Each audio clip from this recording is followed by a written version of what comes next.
Tonight, the government's sweeping new plan aimed at making the internet safer. I'm terrified by the dangers that lurk on the internet for our children. From bullying to hate speech to intimate images, what the proposed changes mean and why some are concerned they could go too far. She was murdered by her ex days after breaking up with him. This needs to stop. I think it would be impossible not to say that there wasn't a failure. Now her loved ones are determined to make sure she is not just another statistic. And baseball's striking new look, why fans are calling foul. They're charging me more money for way less of a product. From CBC News, this is The National with Chief Correspondent Adrian Arsenault. Thanks for joining us. We begin tonight with that sweeping new plan that the federal government says will make the internet a safer place. The goal, according to Ottawa, is to better protect Canadians, especially children, from online harm and abuse. It would also force platforms to take down harmful content faster and crack down on hate speech. So that means the government will have a bigger role in what Canadians see and do online. As Rafah Boudjikanian shows us, the Liberals found people with personal stakes to make their case. To make its case for its new law against harmful internet content, the government turned to those impacted. I may be one mother, including this mother whose daughter was sexually assaulted with the images shared online while in kindergarten. She was told or taught to believe that sex or sexual actions between children and grown-ups was completely acceptable and normal. Or this black entrepreneur who says she was insulted online. On a utilisé le mot en haine à volonté. They called me the N-word repeatedly, she said. The Online Harms Act would recognize 7 categories of harmful content, including content that sexually victimizes a child or re-victimizes a survivor, or is used to bully a child, incites violent extremism or terrorism, or foments hatred. I'm terrified by the dangers that lurk on the internet for our children. We have rigorous safety standards for things like my son's Lego at home. Yet somehow, none for the most dangerous toy, the screen that is in front of our children's faces. In order to enforce these new laws, the government is proposing a new Digital Safety Commission. It would have the power to order online platforms to remove content that sexually victimizes a child or intimate images shared without consent within 24 hours. They took a really measured approach. This expert, one of many the government consulted, said limiting the scope of that ability was key to preserve freedom of expression elsewhere, but also pointed to one gap in the legislation, how it leaves out private messages. If you talk to many, who study extremism and in the child protection community, they'll talk about how that's such a key vector for communicating extremist messages and child sexual abuse material. While one opposition party had its own criticism. Algorithms are not touched, and algorithms are what delivers the hate online. So, Rafi, this bill also proposes some criminal code changes. The government wants to increase sentences for online incitement of hatred, specifically for promotion or incitement to genocide. That would mean a maximum sentence that goes up to life imprisonment from the current 5 years. And can you take us through what happens next with the legislation? The NDP does want this law to pass, though a stronger version of it. It wants debate in the House of Commons. The Conservatives last week called it Justin Trudeau's latest attack on freedom of expression. They were quiet on Monday. All right, Rafah Boudjikanian in Ottawa, thank you.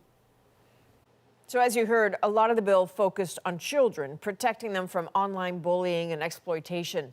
And as Michelle Gassoub shows us, for advocates who've long called for action, this was a step in the right direction.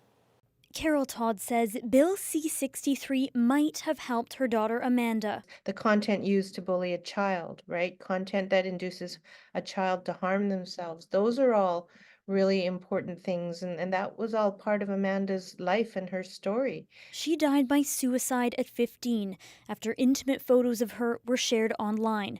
At the time, getting the photos taken down seemed near impossible. And I tried to find somewhere to contact on a social media platform to get it taken down. I couldn't find it. I couldn't find the button. I couldn't find a number. I couldn't find an email. Under the new legislation, platforms would be expected to remove content that sexualizes children or victims of sexual violence within 24 hours of a complaint being filed.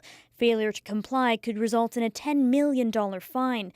But removing images online can be difficult, says this educator who works with victimized students. Have I seen cases where students who've reached out to us made a report about concerning content and it wasn't addressed in 24 hours by a social network? Yes, I have seen that.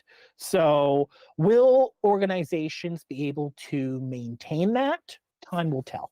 The bill also shifts more responsibility onto online platforms, making it mandatory to report child pornography. When you start seeing other countries moving in a similar direction with certain kinds of those harms, I think it does better facilitate some of the shared cooperation and the ability to enforce. After over a decade of advocacy, Todd welcomes these changes. Even if we have an act, it doesn't mean that as adults, as Canadian citizens, as parents and caregivers, educators, law enforcement, that we can't stop talking about it and teaching others and educating. Hoping this bill will spur more conversations between parents and their kids. Michelle Gassoub, CBC News, Vancouver. The U.S. Supreme Court, meanwhile, is weighing laws in 2 states calling for fewer restrictions on online content. Those laws in Texas and Florida are aimed at making it more difficult for companies to take down or moderate content. They were enacted after Facebook and Twitter suspended Donald Trump's accounts in the wake of the January 6th attack. Justices expressed concern those laws were unclear or too broad, but the court hasn't ruled yet. Alberta's government says it wants no part of the newly announced national pharmacare program. Federal legislation hasn't even been tabled yet, but Alberta is already making its position clear to Ottawa. Julia Wong explains. For 29 years, Leslie Thompson has lived with diabetes and juggled the costs around it. Type 1 diabetes is super costly. You have your cost of insulin, you have blood glucose strips. If you're on a continuous glucose monitor, there's that cost. Thompson was thrilled by news of a Liberal NDP deal to lay the framework for a national pharmacare program that would cover contraceptives and diabetes treatments. But Alberta says it was not consulted and now says it plans to opt out. Delivery of healthcare is a provincial jurisdiction. The federal government is overstepping their authority here. Instead, the health minister says Alberta will ask for its share of the per capita funding to enhance existing programs. Give us the dollars, allow us to actually enhance the programs that we have rather than create more bureaucracy. NDP leader Jagmeet Singh, one of the architects of the deal, is expressing disappointment. I think it'll be very difficult for the Premier in Alberta to explain to people in Alberta who can't afford their diabetes medication why they're turning down an investment that would cover everyone in that province. A national pharmacare program would ease the burden on the healthcare system, this doctor says. If you have women who don't have unwanted pregnancies, so if you've got patients with diabetes who are able to, check their blood sugars as often as they want to, take their medications, check their blood pressure, you have a healthier population. As for Thompson, she wishes Alberta would opt in to a national program. We need help covering it. The cost for taking care of yourself with type 1 diabetes is a burden. In a statement, Federal Health Minister Mark Holland says the government plans to table pharmacare legislation in the coming days. Julia Wong, CBC News, Edmonton. Hungary's parliament has approved Sweden's bid to join NATO after nearly 2 years of negotiations. Kérem, szavazzanak. The vote was Sweden's final hurdle before joining NATO. This follows Finland's ratification last April. Both countries applied just months after Russia's invasion of Ukraine. Now, NATO and Russia's invasion also came up as the Prime Minister met with Polish leaders in Warsaw. As Evan Dyer tells us now, Justin Trudeau faced pressure to defend Canada's defense spending. Prime Minister Justin Trudeau met with both Poland's Prime Minister and its President today, political foes on many issues, but united on one, determination to resist Russian aggression, whether against Ukraine or against their own country. Within the next couple of years or months, said Donald Tusk, the Prime Minister, we have to reach defense capacities regarding production and all kinds of weapons that will really exceed the Russian capacities. Otherwise, Europe will be subject to Russian aggression. Poland is arming itself at a faster rate than any other country in NATO. It spends over 4% of its GDP on defense, about 3 times the proportion of Canada. And its defense minister has said that if Poland feels the Russian threat is getting worse, it's ready to double that number. And since we took office in 2015, we've made commitments to increase our defense spending by 70%. But Canada is still only at about 1.3% of GDP. It's tried to make up for that by focusing on the kind of spending allies notice. We continue to support and appreciate the many additional commitments to defense and defense spending and defense preparedness that Canada has made. But U.S. Ambassador to Canada, David Cohen, says those projects don't make up for the underlying issue. Canada spends less than its allies. I don't think Canada has any interest in being that kind of an outlier in NATO.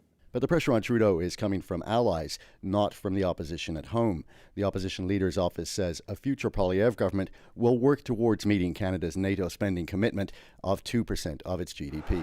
Working towards 2% is very similar to the language the Trudeau government uses to assuage its allies. But those allies, especially here in the eastern part of NATO, increasingly want to see more than working towards. They want to know exactly when Canada is going to get there. Evan Dyer, CBC News, Warsaw. U.S. President Joe Biden now says he hopes a ceasefire deal between Israel and Hamas could be reached by next Monday. This as new images emerge of the desperation in southern Gaza. People swam and paddled into the sea trying to reach aid packages dropped into the ocean, waterproof so they would still be okay. On land, fights broke out over packages that were retrieved. Jordan's military says this was its largest aid drop so far. Meantime, Israel says its military has presented a plan for evacuating Rafah. More than 1 million Palestinians in Gaza have fled to that southern city seeking shelter, and Israel is planning a ground offensive in that region. It is not clear where people would go or how they would get there. And the Palestinian Prime Minister and his government are resigning. Mohammed Shatea made the announcement at a cabinet meeting today. The move is widely seen as a sign that the Palestinian Authority is willing to make reforms in order to have an expanded role in Gaza once the war is over. It was ousted from Gaza by Hamas in 2007. To Sudan now, and the humanitarian crisis unfolding in that country. Millions have been displaced after months of an escalating civil war. Chris Brown now on the urgent calls for international help. Tiny arms, dangerously emaciated, tell the story of Sudan's hunger catastrophe. This is a clinic in Rank, just across the border in South Sudan, where nutritionist Achal Chand with the World Food Program tends the most desperate cases. Sudan and its impact on South Sudan is becoming forgotten, and we must make sure that we do not forget this crisis. The torrent of people fleeing Sudan has not subsided in the 10 months since warring military factions triggered the world's largest displacement crisis, driving more than 8 million people from their homes. What we need is food, said Mahida Ibrahim, who arrived in Rank after walking with her family for 2 days in 40-degree heat. The UN says the crisis requires $2.7 billion US to address urgent humanitarian needs, but the international pleas for help have been met with silence, and only a paltry 3.5% of that amount has been raised. There is thousands of people with no support at all. Iqbal Huda, with Doctors Without Borders, a key NGO in the region, says many refugees have also endured horrendous violence. What we see that people are scared. People say there is atrocity, but we cannot verify who is conducting the atrocity. The UN Human Rights Office says it believes the Sudanese armed forces may have beheaded students, and civilians fleeing to Darfur have spoken of ethnic cleansing and gang rape at the hands of the rival Rapid Support Forces. Starting Tuesday, 3,250 Sudanese will have a new humanitarian pathway to come to Canada as part of an expanded family reunification program. But it's a slim window of hope, say advocates, when the scale of the suffering is so immense. Chris Brown, CBC News, London. An ally of Alexei Navalny says the Russian opposition leader was close to being freed in a prisoner swap before he died. Алексей Навальный мог бы сейчас, прямо сегодня, сидеть на этом. In a video posted online, Maria Pevchik says talks to exchange Navalny and 2 other American citizens for a Russian man imprisoned in Germany were in the final stages just before Navalny was reported dead. German officials are not commenting on the alleged negotiations. The Kremlin has denied any involvement in Navalny's death. Back in this country, we are learning tonight about a woman who was struck and killed in Alberta over the weekend in a strange and tragic incident. She was killed by a suspect in the middle of a police chase. Travis McEwen takes us through what happened. It started south of Edmonton Saturday when RCMP tried to arrest a man for theft. He sped off in a U-Haul rental truck, then rammed an RCMP cruiser and kept going. Tire deflation device was deployed at that time, disabling several civilian vehicles and damaging the suspect's truck. Tragically, an adult female civilian exited the vehicle to assess the damage to her vehicle and was fatally struck by the fleeing truck, which failed to stop. The U-Haul eventually crashed here in Edmonton. Police say the suspect then stole the car at this gas station. There was a child inside who was found safe nearby a few minutes later. And I heard a lot of screaming, yelling, shouting, crying. So we couldn't figure out what's going on. The woman killed has been identified as 45-year-old Cassandra Gartner, the director of an Alberta food bank. She is leaving behind 3 young daughters and a husband and family and friends. And, so the connection to community, our community is grieving at this time. The Alberta Serious Incident Response Team has been called in. Now, it typically investigates the use of force. And in this case, it'll be looking at the use of the spike belt. This is a must for ACERT to investigate. This has involved the death of an innocent person during the course of a police involved situation. Police are still looking for the suspect. The stolen car was found by RCMP about 2 hours southeast of Edmonton. Travis McEwen, CBC News, Edmonton. All of Canada's top diplomats are joining forces to demand action from their bosses. This is a failure of the government to protect Canadians abroad. The issue that has some skipping medical treatment. Plus, Major League Baseball's new jerseys and uniforms are striking out with fans. They're charging me more money for way less of a product. The potential problem that's in plain sight. And a hockey card haul worth $5 million. It's almost like a lottery ticket. Why the case is worth so much cash. We're back in 2 weeks.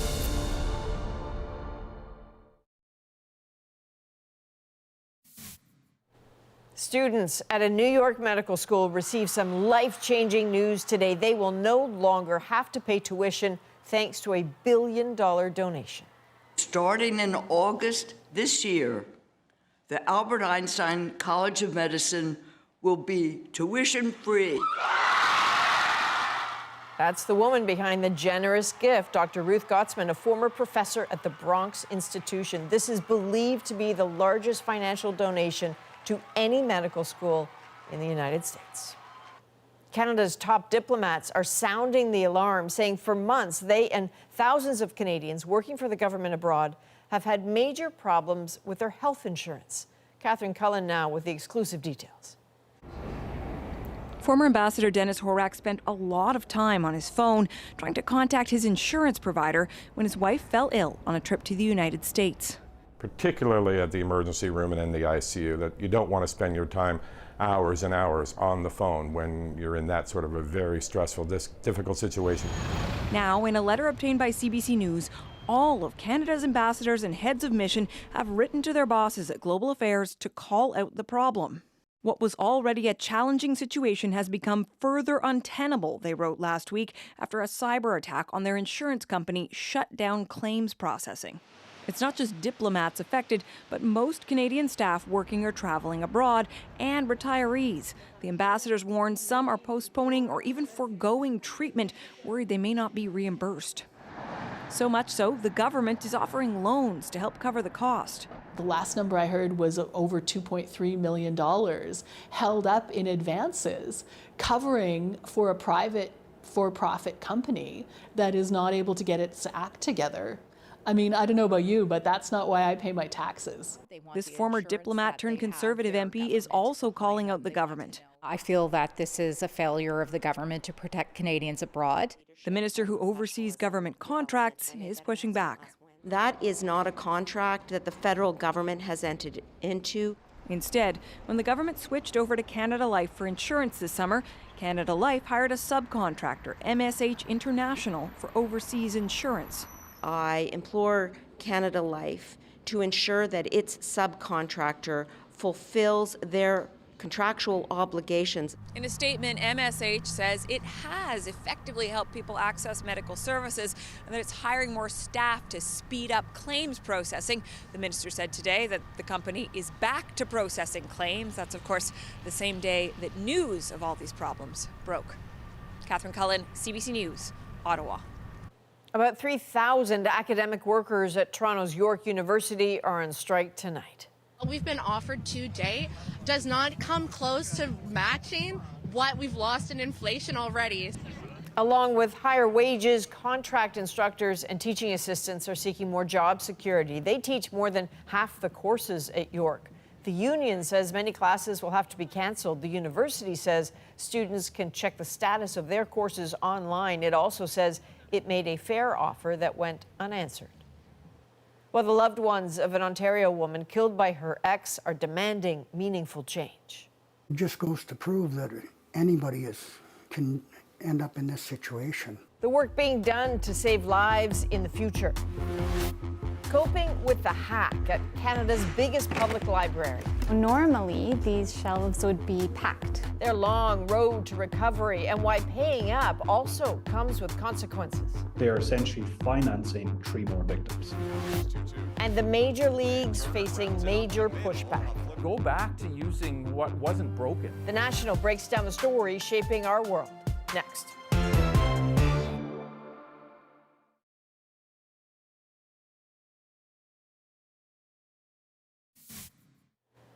We'll take a look at these new images tonight from the surface of the moon. They show the Odysseus spacecraft on its descent last Thursday. You can also see from above where it touched down in the first U.S. lunar landing in 50 years. The company behind the Odysseus mission considers it a success even though it tipped over onto its side during the landing. The solar-powered lander is expected to stop transmitting tomorrow when the sun sets on that part of the moon. Major League Baseball is defending its new uniforms. It says they're lighter, they're more breathable and sustainable. But as Thomas Dagla shows us, there is something else about them that has fans and players talking. With spring training giving baseball fans a first look at their favorite teams, he's 2-2. New uniforms are providing a view many never asked for.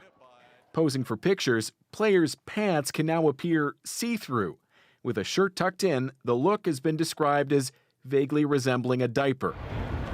As for those redesigned jerseys, well, the names and the numbers have shrunk to Lilliputian size. I hope this is helpful to some of you. Mike Hauser collects Toronto Blue Jays jerseys and bought the new one right away. He posted this video comparing the authentic products from last year and this year. It kind of feels like a tea towel. As soon as I opened it, I realized these are not upgrades. They're charging me more money for way less of a product. On the Blue Jays' official online shop, the new top-of-the-line Vladimir Guerrero Jr. jersey costs $629.99. Designed by Nike and produced by sportswear maker Fanatics, the new uniforms come after a 6-year redesign process. This was done in order to make the jerseys lighter and more with a better athletic performance for the players. But that still doesn't hide the fact that aesthetically, it doesn't look pleasing. From players, reviews are mixed, with LA Angels slugger Mike Trout posting, "Change can be good, and I'm a big fan of these." While Blue Jays outfielder Kevin Kiermaier tells the Washington Post, "I like last year's way better, and my opinion matches a lot of opinions in here." They have been tested more extensively than any jersey in any sport. Mike Hauser already returned his for a refund. If they have to, go back to using what wasn't broken. Major League officials are listening to player feedback, but so far there's no plan for any further change before the regular season starts in late March. Thomas Daigle, CBC News, Toronto. Now it's time to dig deeper into the news shaping our world. A public library stands up to shady hackers. It was quite shocking. But first, all the ways the system failed a woman killed by her ex.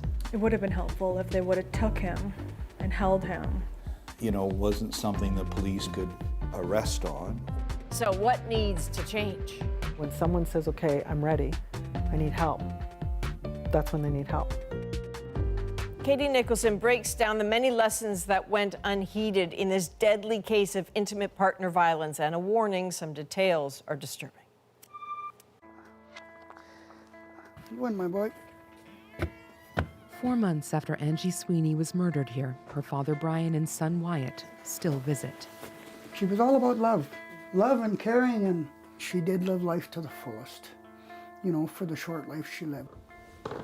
And it was love that defined her last act of heroism, telling her daughter to hide under the bed when her ex Bobby showed up with a gun.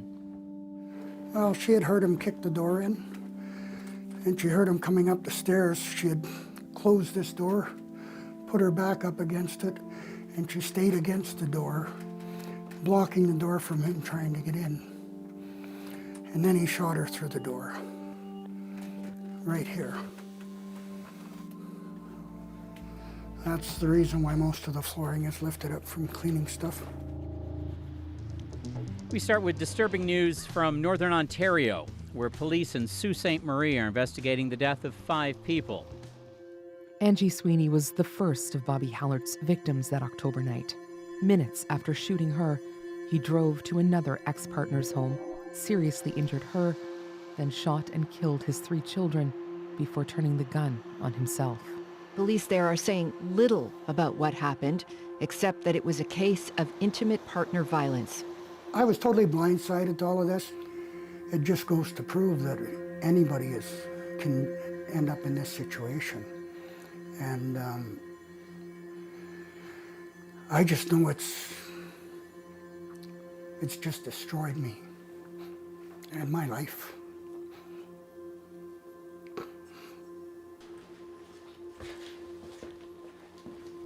Love you, my boy. Oh, you too. The Sweeneys want Angie to be remembered for who she was. The Piggies were part of a family crib tournament we had. And not just as another statistic. I always got a kick out of this one, is her golden slipper. What is it you want people to know about your mom and what she was like? She was amazing. Through everything. She raised me well. After Angie broke up with Bobby, he wouldn't leave her alone. He kept coming over here and she had to get police involved. He also bombarded her with messages. She had to block him on just about every app, but he found a way around all that. You shallow piece of shit trying to lead me on like a fucking clown. Bobby sent Angie this vulgar message embedded in a bank transfer for 1 cent. I hate you. So that's like literally like, this one says 908 and this one says 908. An hour later, so like... he killed her. Her friends, Amanda, Renee, and Lindsay, have been piecing together her final days. I was supposed to go over that evening. Like, I think she was at the point of wanting to open up to her friends and let everyone in know that what was happening. She was probably one of the strongest people I know. He wore her down so much over 3 years. Angie and Bobby got together just as the pandemic hit in March of 2020. She knew he had a bad reputation, but might not have known what was in his court records. That he had smashed in the window of a police car and that he assaulted officers in 2 different Ontario communities. And police say he also had a history of intimate partner violence though nothing that ever resulted in charges. Bobby even installed cameras around Angie's home. He could hear everything she was saying. That came later after a fight, that she realized that he could actually hear everything too through the camera. And toward the end, he hit her, but she didn't file charges. She's like, you know, Renee, of all people, that you can have your happily ever after and life works out and, you get it. But I was like, but not with a guy who smokes meth and has a gun, and. Where are the places that you guys think the system could better have protected her? It would have been helpful if they would have took him and held him for maybe 48 hours, I would say. Let him sober up off of the drugs he was on. Give Angie time to figure out a plan moving forward without him. Yeah, definitely. These violent deaths shattered this community, but we've been here before. Anastasia Kuzik, Natalie Warmerdam, and Carol Colton were all killed within 25 kilometers of each other. In another small Ontario community, Renfrew County. It was September 22nd, 2015, that Basil Barutsky went on a shocking rampage. An inquest into that triple femicide made 86 recommendations a year and a half ago, meant to prevent tragedies like the one that happened here in October. At the Women in Crisis shelter. Hi, Katie. Come on in. Thank you. How are things? Busy, but not bad. People a little nervous, having left situations, about to leave situations. Are they more nervous because of what happened? Yeah. Norma Elliott says many of those recommendations aren't in place. Recommendation number 1, declare intimate partner violence an epidemic. Sault Ste. Marie, like nearly 100 other communities in Ontario, has done it. The Ford government and Prime Minister Trudeau have both refused. It's frustrating. For me, one of the issues comes down to the justice system. I don't think that the justice system does all that it could do or needs to do to protect survivors. Other recommendations include a campaign that would help people spot warning signs, changing the criminal code to better reflect the realities of intimate partner violence, and more funds for people in crisis. When someone says, okay, I'm ready, I need help, that's when they need help. Not, okay, great, we'll put you on a list. So you think that this is maybe an inflection point? I'm hoping it is. I'm hoping it's a point where people have said, okay, enough's enough. We need to really seriously take a look at ending this. This needs to stop.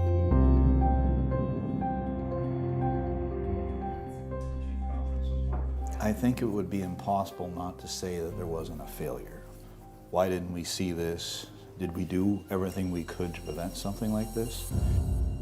Chief Hugh Stevenson says his officers can only work within the law. Angie didn't report the previous assault and she didn't have a protection order. But she did call them to have Bobby removed for trespassing. They were all occurrences that, wasn't something the police could, arrest on or remove on. And in most of those cases, he left on his own. So you don't have a situation where the criminal code can apply. However, we need to do more. Criticized for not doing enough, his police force now looking into whether they can proactively connect women who might be at risk with domestic violence resources, even if no charges have been laid. We need to do more for the victim, and that's all about prevention. Would it have helped in this situation?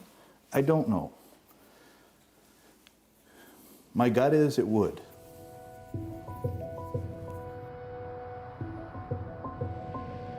But the Sweeneys want more. They want to change the criminal code so police can arrest and hold people like Bobby.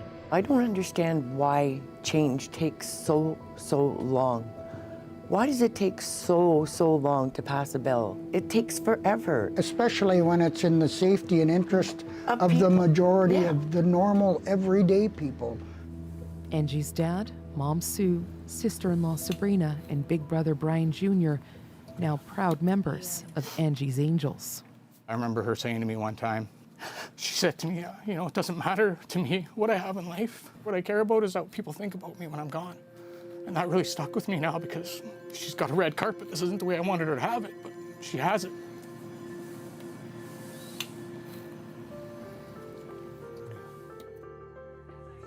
And so they're here, on Thursdays, Angie's angels, exhausted but driven.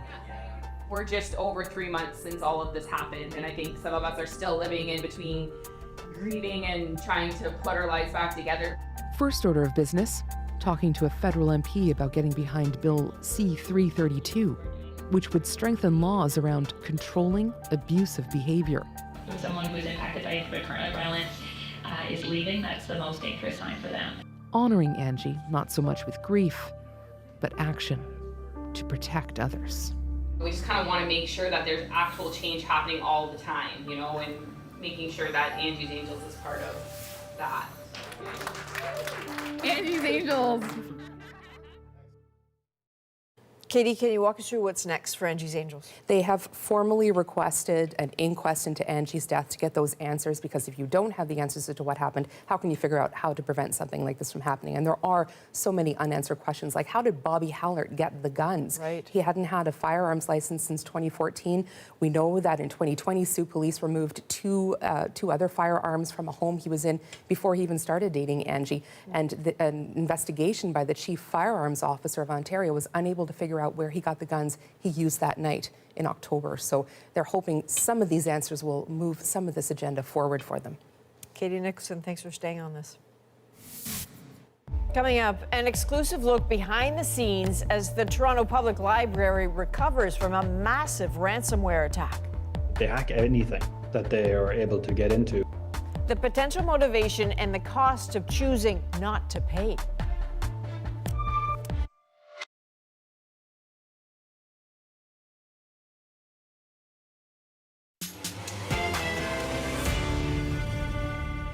The hackers Those are generally career criminals. versus the country's biggest library. I have totally felt the hack. Inside the dark web, to pay or not to pay. And for everybody who does pay, they are essentially financing 3 more victims. Anya Zolojowski takes us inside the trenches to break down a battle over ransomware. A major delivery, months in the making, and it's only the beginning. Dominic Lolino expects it'll take him 3 weeks to unload it all. There's some big backlog and they're like 12-hour days. All hands on deck because of a hack. The Toronto Public Library gave us exclusive access to follow them for weeks, to find out what happens when a criminal organization targets you and how hard it can be to climb out. All of these boxes are filled with books, and these are just some of nearly 1 million that have been stranded in trailers just like this. They belong to the Toronto Public Library, which was the victim of a ransomware attack back in October. All of these books are waiting to go back on the shelves, and take a look, there are so many. It's no surprise, the Toronto Public Library is the world's busiest urban public library system. All these books couldn't be scanned back in while library systems were down. Now, they all need to be sorted because the hack affected systems that let the library scan books back in. Books like this one, stuck since October, are only now able to go back to their respective library branches. Like the Richview branch in Etobicoke. So normally these shelves would be packed with barely any room. Wow. Jan Dawson manages 18 library branches, including this one.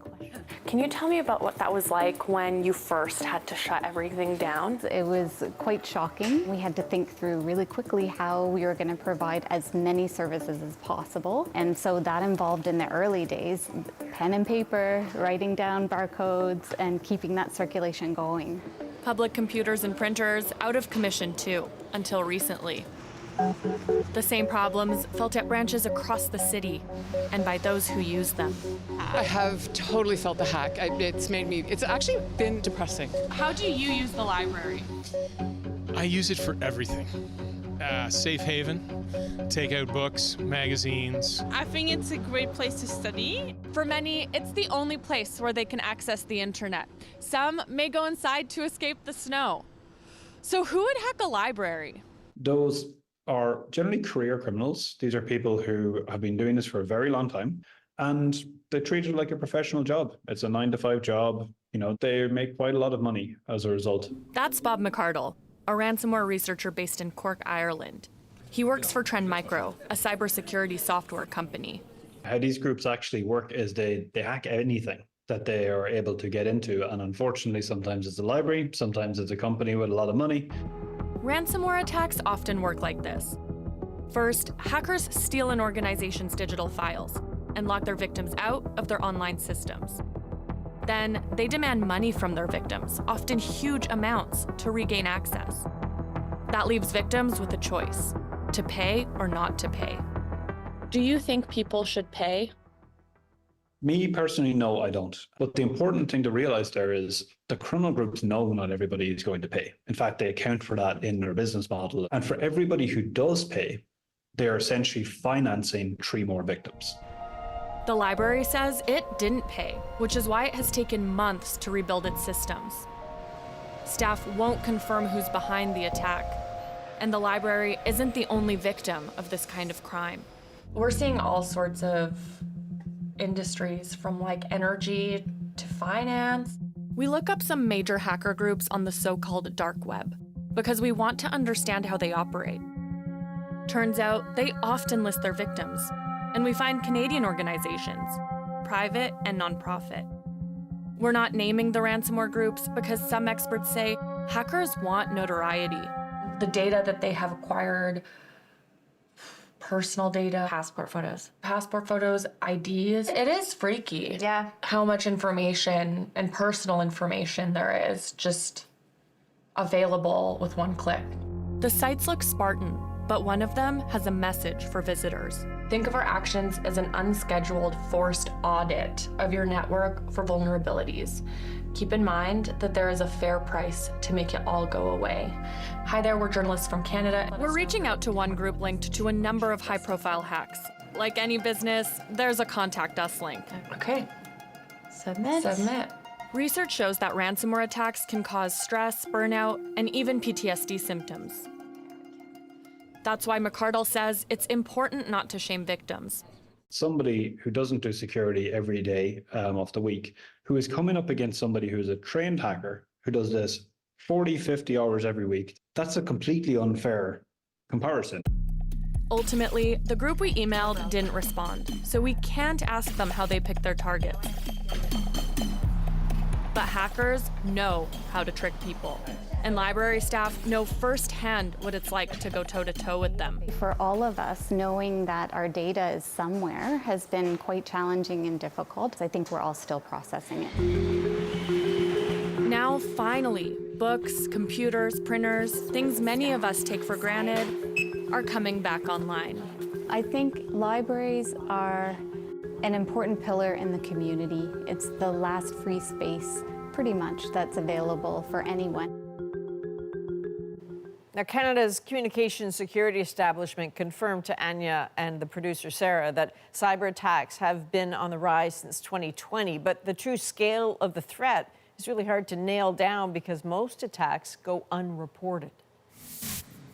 Next, an unopened case of hockey cards lights up an auction.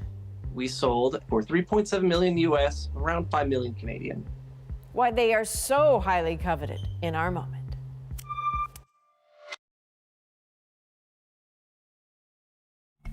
So this is very special. You are looking at a case of unopened hockey cards from 1979. That, by the way, is the year Wayne Gretzky entered the NHL.